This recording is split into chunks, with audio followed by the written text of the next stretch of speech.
Bienvenidos a La Amplia. Estamos ahora con Diego Macera, economista, director del Banco Central de Reserva, en fin, columnista del Comercio. Es una persona, quizás el mejor economista, uno de los mejores economistas del país. Diego, ¿qué tal? ¿Cómo estás? Hola, muchas gracias por la presentación, Jaime, muy amable. Amplia, muchas gracias por darnos esta entrevista.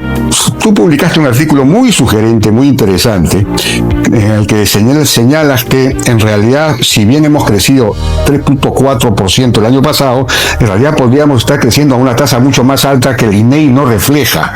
¿Por qué? Porque hay ciertos datos duros administrativos que indican que estamos creciendo a 2 dígitos. ¿A cuánto podría estar creciendo la economía en realidad en este momento?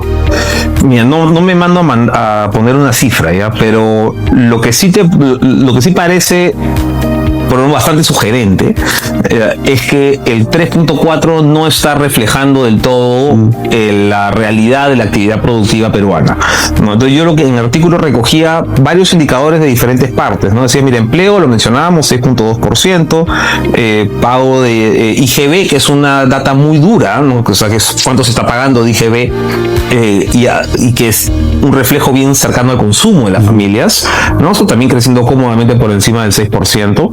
Importaciones por encima del 20% en algunos casos de importaciones de bienes. Eso ha ayudado también por un tipo de cambio más favorable, pero y aún así el crecimiento de las importaciones de bienes de capital y de consumo, de consumo duradero. Despachos de cemento también se pueden medir muy de cerca y está creciendo a tasas muy buenas. Entonces, el argumento, pagos con tarjetas de crédito, etcétera. O sea, en realidad, por donde uno vea data dura, todo te indica que la economía viene más caliente. Entonces, el motivo central por el cual esto podría ser verdad, digamos, no hay ninguna garantía, pero por el motivo por el cual esto podría ser cierto es porque el INEI está usando todavía en el 2026 la base de crecimiento, la estructura de la economía que teníamos en el 2007. Entonces, si estamos creciendo en realidad 4 o 5%, cosa que el INEI no está reflejando, y esto ocurre sin que salgan los proyectos mineros, con una cartera minera enorme que no sale por dificultades de todo tipo, con casi todo el potencial forestal de todo tipo, de alguna manera contenido, con una formalidad excluyente que hace que los informales no puedan crecer dentro de la formalidad. Si eso ocurre con esas condiciones, ¿cuánto podríamos estar creciendo? Entonces, si todo eso se resolviera, es decir, ¿qué hay que hacer para crecer a tasas realmente altas, con más incluso que las que tuvimos en la época de Alan García? ¿Qué hay que hacer? ¿Qué se necesita hacer? Mira, lo que te empieza a generar toda la bola de crecimiento es inversión privada. O sea, inversión privada te genera empleo, ¿no? Inversión privada te genera producción, empleo y producción te generan tributos, ¿no? Tributos te da la posibilidad de tener inversión pública, ¿no? Eso te da, además, cuando tienes empleo tienes posibilidad de hacer consumo, ¿no? Pero toda esa bola de nieve empieza con inversión privada. Entonces, por eso es tan importante y por eso hablamos mucho los economistas de dar un ambiente favorable para la inversión privada, ¿no? Porque esa es donde empieza toda la cascada. Entonces, claro, y después esto te regresa, ¿no? Si tú tienes inversión privada buena, eso eventualmente deberías tener, imaginemos, inversión pública que se paga con esos tributos, que luego hace más competitivo el país, ¿no? Carreteras, qué sé yo, ¿no? Y eso te regresa a ser... Ese es el círculo virtuoso que uno quisiera lograr. ¿Por dónde deberíamos empezar? Probablemente por los sectores en donde es evidente que el Perú es especialmente competitivo, ¿no? ¿Qué oportunidades tenemos gigantescas? Mencionamos en minería. O sea, minería es mira, decíamos, en el mejor momento de la historia de los precios de los minerales, en los términos de intercambio, por lejos. Y aún así, la minería no se expandió significativamente el año pasado, en el 25. Y este 26 y el 27 probablemente no se expanda la producción, o caiga un poquito incluso. ¿Ya? Entonces, imagina el nivel de paradoja que hay ahí, porque uno pensaría, si están los precios bollantes, el Perú debería estar aprovechando para producir la mayor cantidad posible mientras los precios están altos. Debería haber mucho más inversión minera. Debió haber habido mucho, porque demora, ¿no? O sea, pero debió haber habido, como tuvo Chile, porque no es tampoco, o sea, Chile tuvo mucha más inversión minera que nosotros en años anteriores, significa que se pudo hacer, que había los capitales, y más bien algunos proyectos no avanzaron o no salieron por los problemas que ya sabemos, ¿no? Minería ilegal, por invasión de minería ilegal en ese espacio, tramitología, conflictividad social, ¿no? Que son los mismos temas. Mire, si hacemos yo participé en una comisión de la PCM hace ya unos 5 años para el desarrollo minero sostenible, y los problemas que identificábamos ahí eran exactamente los mismos que seguimos arrastrando 5 años después. No hemos hecho prácticamente nada para mejorar la competitividad minera, y ahí nos hemos quedado con precios espectaculares y nosotros con la producción más bien o plana o en caída. Ahí tienes minerías evidente, ¿no? O sea, en agro tenemos todavía espacio para seguir creciendo. Ojalá este año lleguemos a los 16 mil millones de dólares de exportaciones. Vamos a ver cómo nos va con el fenómeno del Niño, ¿no? Pero en principio podríamos llegar a los 16 mil millones de dólares. El crecimiento de la economía, que se supone incluso que es mayor, de acuerdo a tu teoría, y que del que realmente tenemos, o del que el INEI dice que tenemos, y con los precios de los minerales, deberíamos tener superávit fiscal. Deberíamos guardar pan para mayo, ¿no?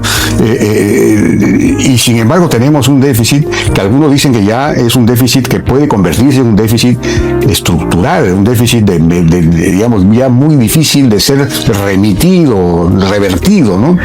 ¿Cómo ves tú este tema del déficit fiscal? ¿Realmente es un déficit ya estructural? ¿Es un déficit muy difícil de manejar?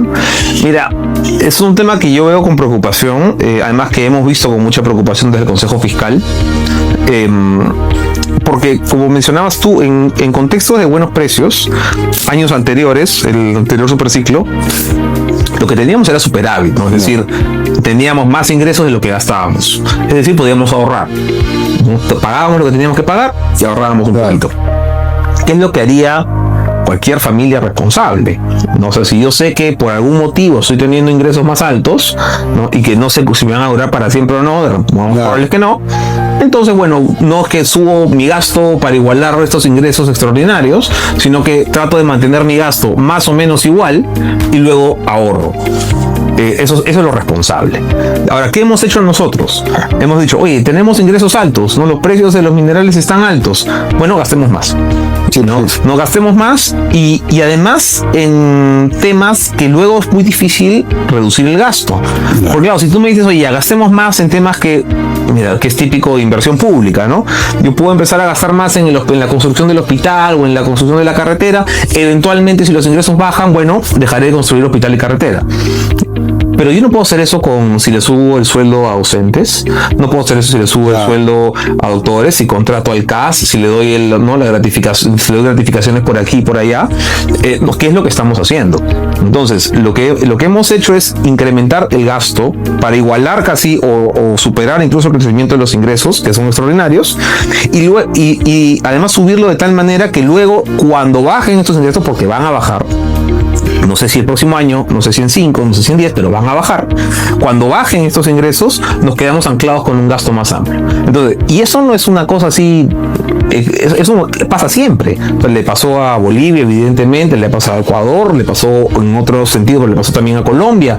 O sea, son cosas que suceden, que deberíamos haber aprendido ya, si no de la experiencia propia, de la experiencia ajena relativamente reciente.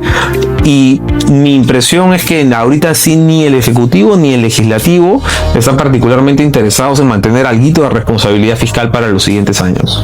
Bueno, entonces la pregunta es, ¿cómo va a ser el próximo gobierno para resolver este problema, ¿no? Porque efectivamente no puedes quedarte en un gasto rígido, que es no solamente rígido fiscalmente, sino rígido laboral, administrativamente, porque una manera de empezar a cerrar este problema es con una mejor, vamos a decir, una interpretación más clara de parte del Tribunal Constitucional respecto del artículo en particular de 79, pero no tiene 6, 77 y 78 de la Constitución, vinculado a que el Congreso no tiene iniciativa de gasto. Claro. Cuando tú me preguntabas, ¿y cómo cerramos este asunto? Mira, lo primero es dejar de hacer más daño, y dejar de hacer más daño pasa por regresar al candado constitucional que hemos tenido desde el 93, ¿no? En la cual el Congreso no tiene iniciativa de gasto, y eso que debe quedar clarísimo. Ahora, eso es, como te decía, el tema de la rigidez fiscal, del déficit fiscal, pero hay el problema de la rigidez administrativa, del deterioro de la calidad de las burocracias, de la tecnocracia. Si tú quieres hacer una reforma del sector salud, del sector educación, en general de los servicios públicos o de la obra pública, simplemente no vas a poder porque no tienes gente de calidad en el Estado. Es decir, tienes que, no sé, se necesita una reingeniería profunda, se necesita retirar mucha gente, contratar gente. Es decir, eso requiere un gran acuerdo político. Yo no sé cómo se va a resolver eso en el próximo gobierno. Sí, ese es un tema complicado. O sea, porque además hay mucha rigidez dentro del sistema de contratación pública, ¿no? Para los que ya son servidores nombrados, el 728.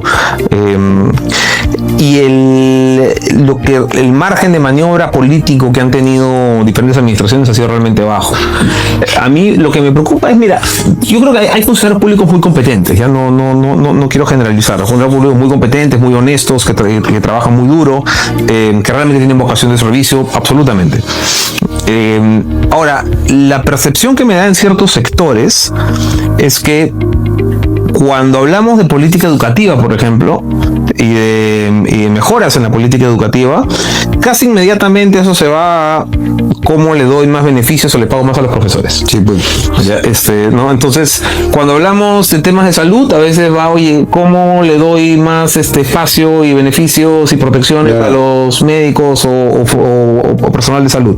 Que no digo que esté mal, o sea, por supuesto que son profesionales, merecen respeto, merecen un buen pago, por supuesto que sí, ya, pero el foco de la política de educación son los alumnos, ¿no? El foco de la política de salud son los pacientes, y ojalá no sean pacientes, no la ciudadanía en general, que tiene que estar sana antes que se enferme, ¿no? El foco del transporte no son los transportistas, el foco de transporte son los usuarios del transporte, ¿no? General, urbano, rural.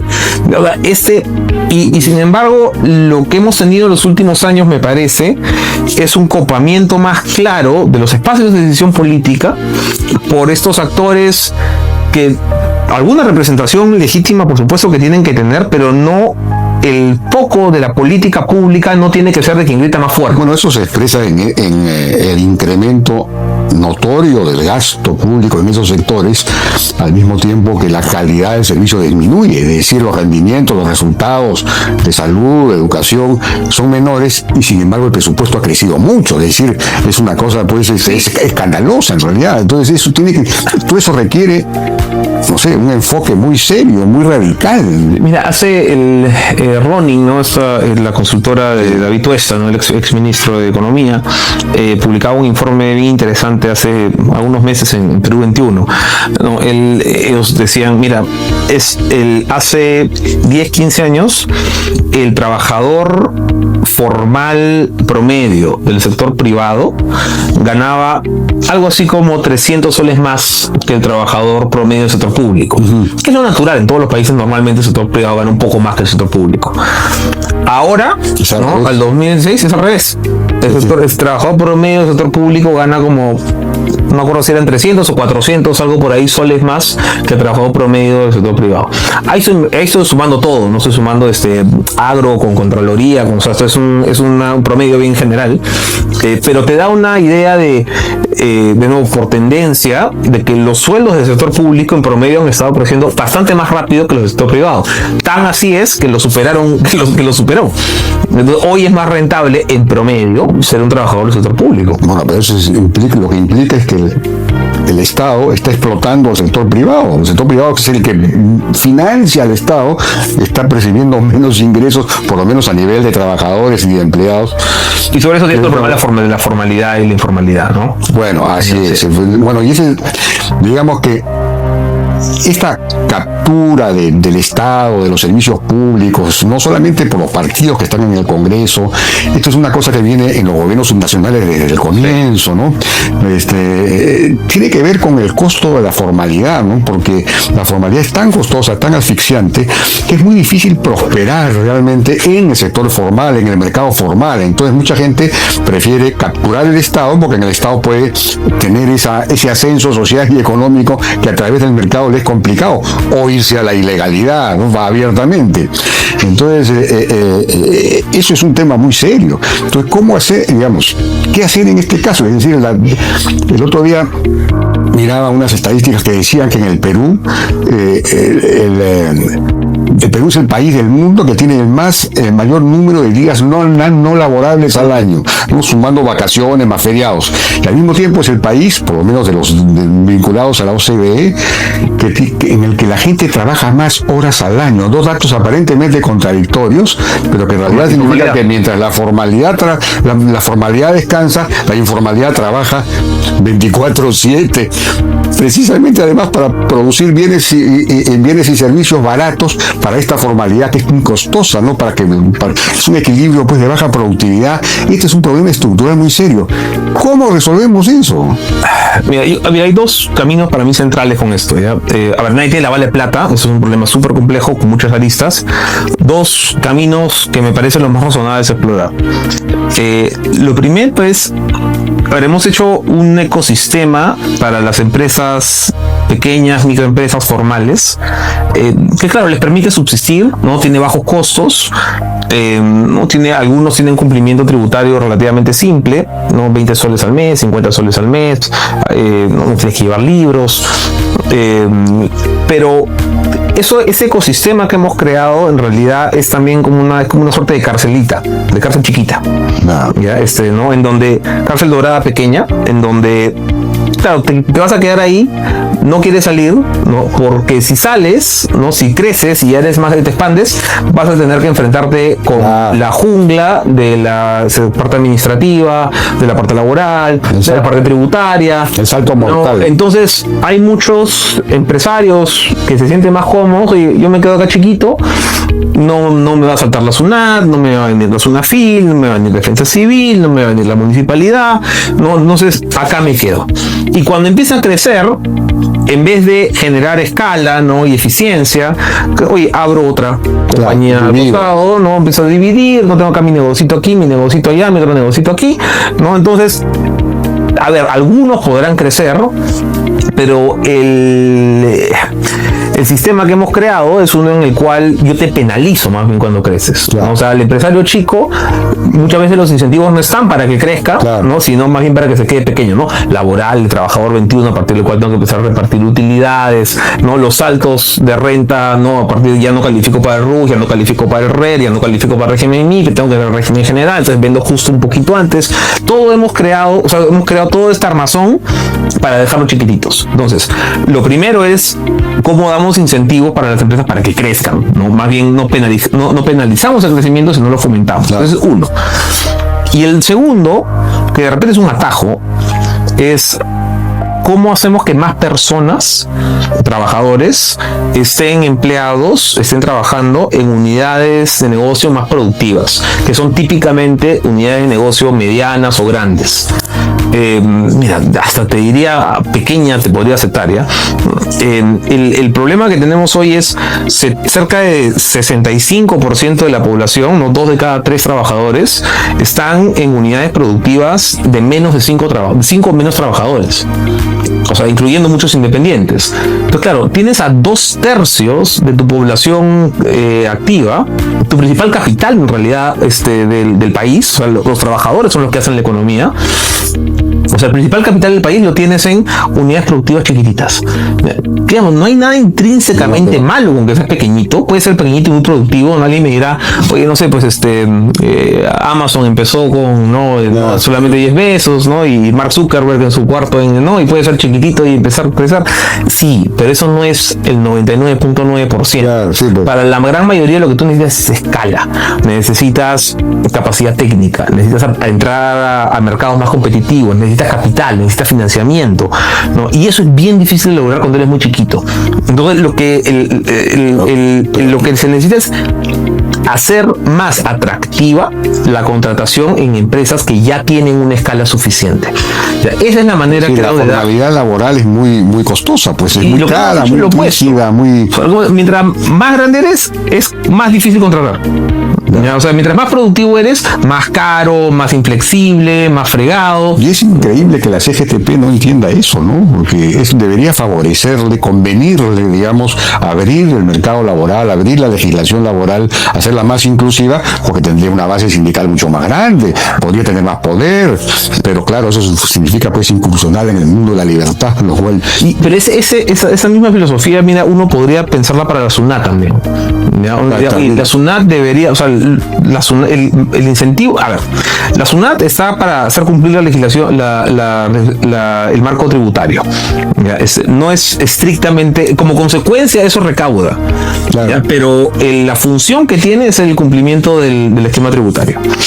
Ahora, si uno quisiera más que la SUNAT, el MEF en realidad, si uno quisiera maximizar eso, lo mejor que le puede pasar al país es crecer más y que tengas más empresas que generen más ingresos. O sea, tú deberías tener a la SUNAT como un aliado, ¿no? Porque los incentivos están alineados, ¿no? La SUNAT va a recaudar más en la medida en que a la empresa le vaya mejor, ¿no? Entonces, si a la empresa le va mejor, entonces va a poder cumplir con su deuda tributaria, va a poder duplicar, triplicar ingresos, ¿no?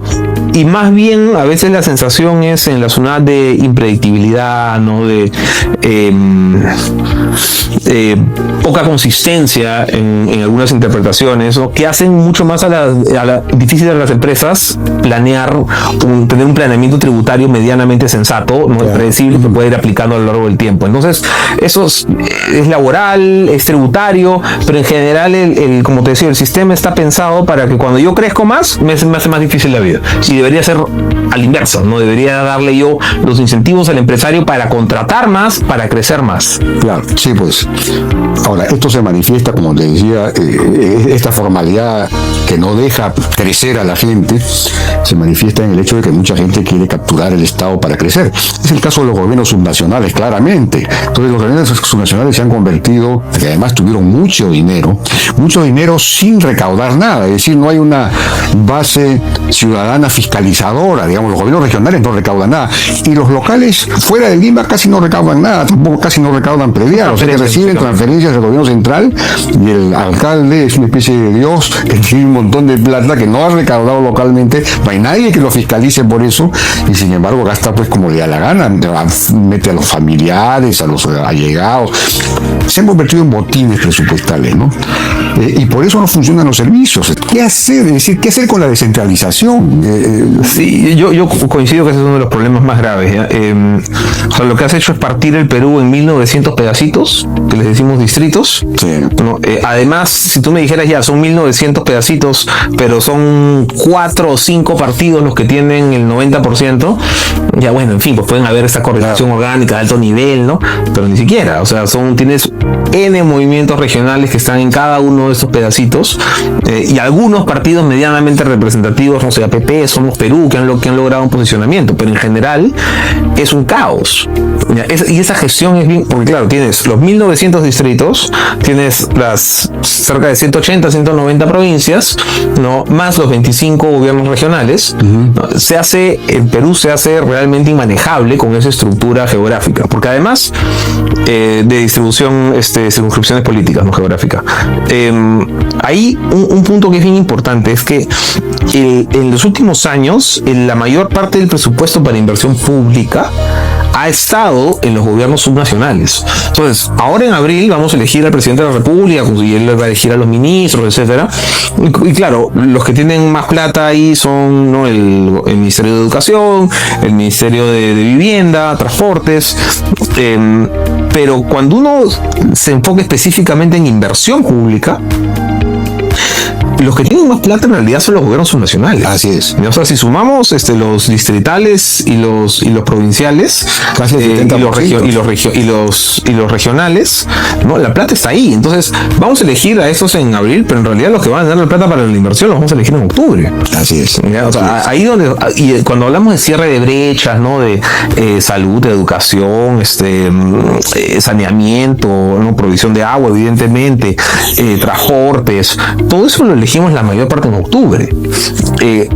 Y o sea, hacia dónde deberíamos, yo creo, empezar a transitar para hacer esto más eficiente. Yo creo que sí deberíamos empezar a encontrar espacios de sinergias para apilar recursos, ojalá voluntariamente, dentro de los gobiernos subnacionales. Entonces, lo que no se puede hacer, por ejemplo, a nivel distrital, los jalamos a provincial, ¿no? Y si no es muy eficiente hacerlo provincial, bueno, que lo haga regional, ¿no? Y eventualmente, quizás lo que hacia donde se debería apuntar es, oye, ¿por qué no hacemos una estructura de repente macro regional? Mira, uno de estos grandotes constructores globales no va a venir por lo que le puede dar pues una pequeña municipalidad en algún lugar del Perú, pero si tú agrupas municipalidades y tú agrupas de repente a escala de gobiernos regionales, entonces, oye, para esta zona sur del Perú, voy a inventarme 3 o 4 regiones, ¿no? Aquí está más o menos un diseño de cómo debería ser el plan de cierre de brecha de saneamiento, por ejemplo, ¿no? Para cerrar el 85% de las viviendas. Vengan, ¿no? Licitaciones, los grandes jugadores globales de Estados Unidos o de Canadá, o de Europa, de Japón, de China, qué sé yo, ¿ya? Y ahora sí, por un proyecto de 5.000, 8.000, 10.000 millones de dólares, ahí sí puedes tener a gente, ¿no? Grandota, ¿ya? Y haces un contrato bueno para ese cierre, ¿no? Y la plata existe. O sea, el problema, la gran paradoja del Perú es que el problema no es la plata, ¿ya? O sea, ese es lo más triste.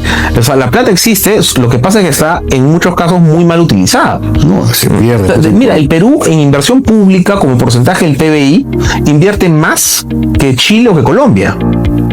O sea, no es que se invierta poco en inversión pública. O sea, de nuevo, como porcentaje del PIB se invierte acá más. El 40 o 50 o... El problema es que se invierte mal. No sé qué porcentaje de las obras no se terminan. Eso es un escándalo. O sea, el estudio que hizo el Banco Mundial, que lo presentó el año pasado, sobre el número de obras inconclusas, debería ser suficiente para hacer una transformación así 180 de los sistemas que tenemos. Porque es realmente patético que recuerdo que eran cerca del 40% de las obras que se habían empezado en los últimos 10 años no se habían concluido. ¿Cómo es posible, por ejemplo, que de pronto el gobierno anuncie que va a descontinuar Beca 18 o buena parte de Beca 18, o que ya no va a darle plata a la NIM para realizar todas las obras que estaba haciendo, por ejemplo, de prevención en relación al fenómeno del niño, etcétera? Habiendo tal cantidad de recursos efectivamente para obra pública en los gobiernos subnacionales que no se gastan o que se terminan o que se gastan mal o que, en fin, ¿qué pasa ahí? Es decir, no es que... En cierta medida el problema ha sido que nos hemos comido tanto presupuesto en gasto corriente, en incremento de sueldos, en contratar más gente, que hemos tenido que ir reduciendo espacio para muchos pagos de la NIN y de inversión pública. Llegamos el año pasado con las justas, arrastrando, ¿no?, al 2.2 de la regla del déficit fiscal. Yo sé paso, el gobierno fue el gobierno y algunos más fueron muy entusiastas, celebrando que se cumplió con la regla del déficit. Está bien que se haya cumplido con la regla, por supuesto, del déficit, pero vale la pena mencionar que son 4. No es una regla, son 4 reglas macrofiscales. Ya tenemos la regla del déficit, que efectivamente se cumplió. La regla del endeudamiento total, ¿no?, que es 38% del PBI, somos más cerca de 31, esa se iba a cumplir de todas maneras, a menos que estuviéramos en pandemia, una cosa muy extrema, esa se iba a cumplir. Pero luego tienes las reglas vinculadas al gasto. Y las reglas vinculadas al gasto no las cumplimos, son dos. Nos volamos las dos, y por lejos. ¿Y por qué nos hemos volado las dos? Porque claro, decíamos antes, hubo ingresos extraordinarios, entonces claro, eso te permitió subir el gasto sin necesidad de volarte el déficit. Pero las reglas del gasto, el incremento del gasto fue realmente considerable. Entonces, cuando decimos, y una es precisamente gasto corriente. Entonces, cuando decimos, ¿y por qué no tenemos y este espacio de pagar a la niña y otras cosas? Es porque la mayor parte del incremento del gasto en los últimos años ha sido para pago de remuneraciones. Y no digo que se me mantiene, no digo que esté mal que se le pague bien al servidor público, por supuesto que no. Pero tiene que ser un esquema meritocrático y además justo. Yo creo que sí está mal si es que no hay resultado. Por supuesto, no hay resultado. Meritocrático, y tiene que ser además justo. No puede ser que porque yo tengo una bancada más grande y grito más fuerte en el Congreso, entonces le suben a ese o al otro. No, porque claro, así como le suben hoy día a los profesores, mañana con todo, y tienen pues esta historia de que quieren reabrir prácticamente la cédula viva para los profesores. Entonces, claro, mañana van a venir pues los fiscales y los policías y los jueces y todo el resto del aparato público. ¿Y por qué le das a ellos y a mí no? Bueno, a los jueces les han dado unos aumentos tremendos, este Congreso también. Los jueces ganan muy bien. Pero entonces, la reflexión ahí es, esto tiene que hacerse en un esquema ordenado, sistemático, meritocrático, y no es que porque yo grito más fuerte en el Congreso, porque tengo una bancada de presión en el Congreso, porque tengo intereses dentro del Congreso, entonces te puedo dar esta preventa, que es como está funcionando hoy día. Quiero ganar votos, pues una cosa. Bueno, y hay temas pues que son claves para el futuro del país, que tienen que ver, por ejemplo, con la minería, la formalización minera, la minería ilegal. La minería ilegal que podría ser formalizable, parte importante de ella, es decir, el gobierno ha abandonado los esfuerzos de formalización, no se está trabajando en una ley MAPE. ¿Cómo resolver el problema de la información? Digamos, ese tema, ¿no? Que podría además ser extraordinario, porque eso incorporaría al sistema legal, al Estado de Derecho, a un sector importante del mundo andino, digamos, ayudaría a consolidar el Estado de Derecho, ayudaría a mejorar los ingresos fiscales, porque la gente empezaría a tributar. En fin, las ventajas son enormes. ¿Qué pasa ahí? ¿Cuál es el problema? ¿Qué hay que hacer para formalizar? Es evidente que lo REINFO ha sido un fracaso rotundo, ¿no? O sea, el REINFO no ha funcionado. No hemos tenido una estrategia realmente práctica, realista de formalización de los pequeños mineros, y más bien se ha convertido en una carta blanca para la minería ilegal, ¿no? Entonces, claro, dice, oye, puedes vender tu mineral, tu concentrado legalmente, no porque tengo mi REINFO, ¿no? Pero claro, ¿de dónde salió realmente ese mineral? Nadie te va a preguntar, nadie le interesa, dice que salió de aquí, pero claro, si no salió de ahí, salió de cualquier otro lado, mira, ¿qué importa? Todo se va a mezclar en la procesadora y se va. Entonces, dos cosas importantes. Lo primero es mejorar la trazabilidad. La trazabilidad es indispensable. Entonces, porque claro, yo puedo pretender que por ejemplo, yo te compro para procesar, yo sé que el mineral no viene de donde tú me dices que está viniendo, pero a mí me da lo mismo, porque tú tienes mi papelito, yo estoy comprando formal y estoy exportando formal. A mí no me fastidien. Entonces, ahí es donde tiene que haber intervención del Estado. ¿Y cuál es realmente el nivel de certeza que tú tienes de que estás comprando, de que esta señora ha extraído el mineral de la forma en que dice que lo ha extraído y en el lugar en donde dice que lo ha extraído? Entonces, ¿qué nivel de verificación tienes ahí? Y eso debería venir también de muchos lugares de destino de exportación. Entonces, claro, hay lugares de destino, digamos, más tradicionales, donde sí te exigen algún cierto nivel de trazabilidad de la cadena. Claro. Otros países más nuevos en destinos de exportación no te exigen lo mismo. ¿Ya? Entonces, trazabilidad de dónde y cómo se extrae el mineral es vital.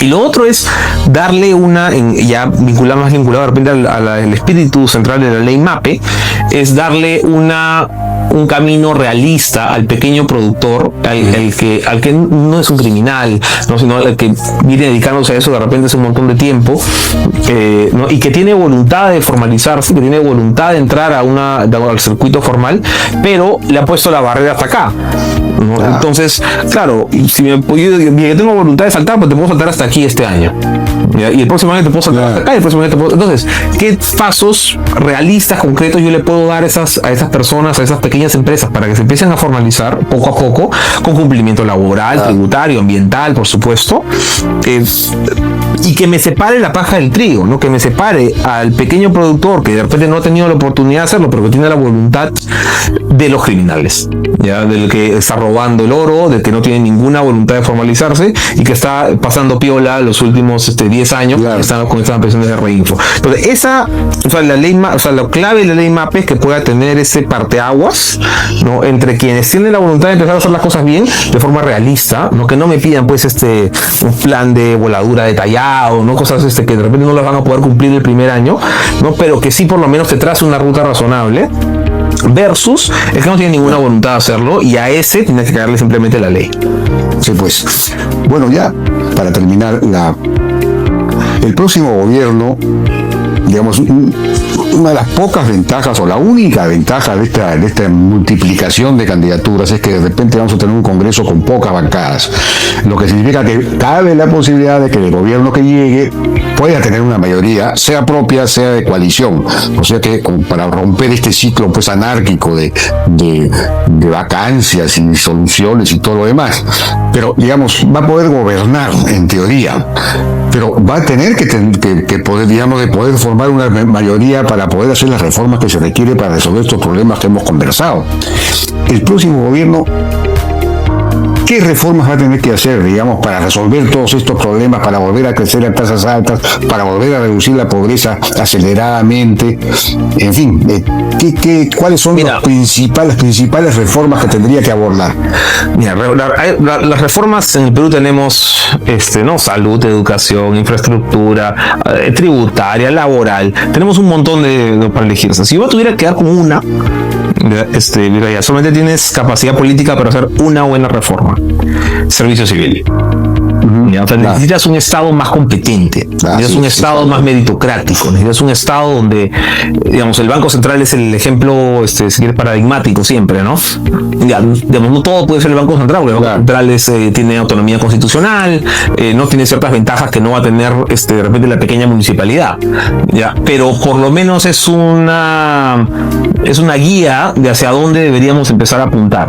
Entonces, una escuela, por ejemplo, de formación de servicio civil, no tenemos, ¿ya? Una estructura única de entrada de acceso a servicio civil, como tienen otros países. O sea, eso no es inventar la pólvora, ¿ya? Y además yo estoy seguro que si le pedimos ayuda a algunos de los países que son ejemplo en este tema y de cómo se ha transformado en los últimos años, estarían dispuestos a colaborar. O sea, Corea del Sur es uno que a mí se me ocurre perfectamente, que podría estar dispuestos a, oye, que esa es la experiencia que tuvimos nosotros, ¿cómo les podemos ayudar a ustedes a hacer un servicio civil cada vez más profesional? Eso no va a corregir todos los problemas de la noche a la mañana, es un esfuerzo a largo plazo, pero probablemente el principal problema que tenemos hoy día en el Perú es un Estado que no es honestamente demasiado grande. O sea, el Estado en el Perú es cerca del 20% del PBI. O sea, eso es relativamente poco comparado con otros países de la región. No es un Estado agigantado en ese sentido, como puede ser pues los casos extremos de Francia u otros países. Es un Estado, el problema es que se mete en muchos lugares que no le corresponde. Pero es grande en relación al tamaño de la formalidad. La formalidad es pequeña. La formalidad es muy pequeña. Entonces la formalidad tiene que cargar sobre sus hombros un Estado que relativamente hablando sí es alto, sí es grande. O sea, lo que tiene que hacer es un Estado más eficiente. O sea, si vamos a tener un Estado de 20% del PBI, ¿ya? Mire, no me quiero meter a decir si debería ser 15 o debería ser 25. Digamos que va a ser 20. ¿Ya? Pero si va a ser 20, tiene que ser un Estado realmente que esté pues fit, ¿ya? O sea, que realmente cumpla con lo que tiene que cumplir y sin meterse en otros espacios. Para eso hay mucha grasa. El próximo gobierno tendría que tener apoyo político en el Congreso para llevar adelante una reforma que no espere hasta el mediano plazo. Digamos, tú tendrías que tratar de implantar el régimen del servicio civil mejorado, ¿no? Que había muchos problemas con el mejorado, por lo menos un intento, creo que fue un buen intento, ir por ese camino. Ir por ese camino, pero generalizarlos. Todos los que han entrado, por ejemplo, el régimen CAS, no pueden permanecer ahí sin ninguna evaluación, con una estabilidad laboral absoluta, sin ninguna obligación. Diríamos, esos tienen que incorporarse a un régimen meritocrático, pero obligatoriamente. Es decir, y el que no pase las evaluaciones, pues tiene que ser retirado. Se necesita un tipo de decisión de esa naturaleza, ¿no? Sí, y políticamente es bien difícil porque hay muchos votos ahí. Claro. ¿No? Entonces, políticamente es una política demasiado atractiva. Ahora, eso lo tienes que corregir de todas maneras. Y el otro punto que está muy vinculado es creo que un mejor ordenamiento del sistema de descentralización en los gobiernos subnacionales. ¿No? O sea, ahí tienes, digamos, mucho de la burocracia del Estado, en realidad es la burocracia municipal, ¿ya? Y a lo que se enfrenta el ciudadano promedio en su día a día es a la burocracia municipal. ¿Ya? Esa es la primera cara del Estado frente al ciudadano, ¿ya? Y ahí hay niveles de arbitrariedad y algunos que lindan con la extorsión incluso, ¿ya? Que son inaceptables. O sea, eso tendría, mira, para mí, a ver, hay dos, o le das los incentivos a las municipalidades para realmente mejorar, ¿ya? Y cierto nivel de discrecionalidad, pero con los incentivos correctos para que generen más inversión en sus zonas, ¿no? Para que provean servicios públicos de calidad, ¿no? Y hay mecanismos para hacer eso, para generar los incentivos. Esa es una alternativa. La otra es quitarle discrecionalidad. ¿Ya? O sea, porque tú no puedes hacer lo que te da la gana, o sea, en contra de tus propios, ¿no? De las empresas que están ahí, de los ciudadanos que viven en el distrito. Pero, ¿cómo le quitas discrecionalidad? Empiezas a estandarizar algunos procesos. Entonces, oye, tú quieres sacar una licencia municipal, un permiso de construcción, una licencia de operación, ¿no? La zonificación urbana. Eso ya está acá. Acá está, ¿no? La página web, ¿no? Y aquí tú te inscribes, la municipalidad aquí no tiene nada que ver. Le quitas ese poder. ¿Ya? Entonces, o le das los incentivos para hacerlo bien, o le quitas el poder. Pero lo que no puedes quedarte es en el interín ahorita, donde estás ahorita, tiene el poder para hacer mal o bien, y él decide qué cosa quiere hacer. ¿Ya? Eso es inaceptable, pues. Entonces, y eso va muy en línea con lo que te mencionaba antes, de que si uno quiere realmente empezar a mejorar las cosas, para mí donde tiene que empezar a mejorar es en mejor capacidad del Estado. De acuerdo. Bien, Diego, muchas gracias por tu participación. Encantado. Muchísimas gracias por la conversación. Nosotros, no se olviden de sintonizar estos programas en Lamparia, una vez por semana, una entrevista, perdón. Nos vemos a la próxima.